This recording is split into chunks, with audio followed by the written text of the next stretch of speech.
Recently, BCCI invited applications for Team India's head coach role, and since then, there is a lot of chatter around who will take up the role after Rahul Dravid. Now, according to several reports, Ricky Ponting and Stephen Fleming both have been informally approached by BCCI. But there is no confirmation on that. Also, there is no certainty whether they are keen to take up the role or not. So let's have a quick look who are the top contenders to become Team India's head coach. The search for India's team head coach has begun and the front-runner is Stephen Fleming. The former New Zealand captain has been the most consistent coach in the Indian Premier League history, guiding Chennai Super Kings to 5 IPL trophies and a couple of Champions League trophies as well. Now, besides Chennai-based franchisee, he is also the head coach of Joburg Super Kings in SA20 and Texas Super Kings in Major League Cricket.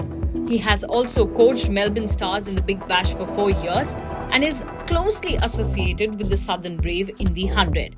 However, his long-time association with CSK and his role with the franchisee in leagues might prove to be a big obstacle for BCCI in hiring him. Now, next big name is Ricky Ponting. He is making all the headlines for this post and he has a great experience as well. Besides being the coach of the Delhi Capitals since 2021, he spent a season as mentor with Mumbai Indians and IPL as well.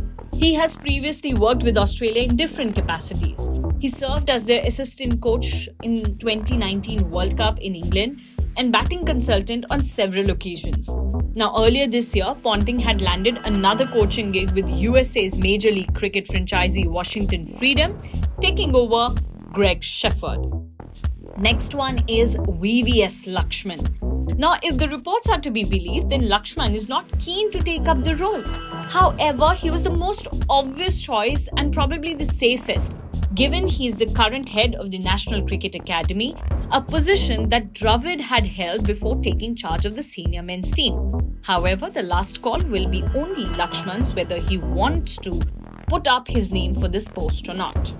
Next comes in Andy Flower. He was appointed England's assistant coach way back in 2007 and went on to become the team director 2 years later. Under him, England won the Ashes in 2009, the T20 World Cup in 2010, and away Ashes series in 2010-11, and England also took to number 1 rankings in Test in 2011. Now, after his spell ended with the England team, he continued his association with the ECB as part of the technical director for the England Lions for nearly 5 years. He then also took up franchisee coaching with PSL, Pakistan Super League, and CPL, Caribbean Premier League. And he helped the teams to reach to the playoffs, to the finals, so on and so forth. In the IPL, he was the coach of Punjab Kings in 2010 and 2021 and then took over the role at Lucknow Super Giants, taking them to 2 back-to-back playoffs. Flower has also won trophies in the ILT20 with Gulf Giants, the 100 with Trent Rockets, and the Abu Dhabi T10 with Maratha Arabians. Currently, Flower is the head coach of RCB in the IPL. Next comes in Gautam Gambhir. Gautam Gambhir is one name who's fierce and suits the job description listed out by BCCI. It will be fair to say that former India international is probably the best candidate who might fulfill the requirements that were listed by BCCI.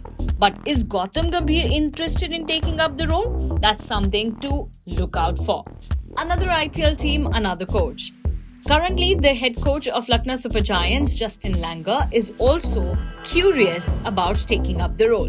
Langer was Australia men's head coach for nearly 4 years after being appointed to the job in May 2018 in the aftermath of ball tampering scandal. He then lost 2 home test series to India.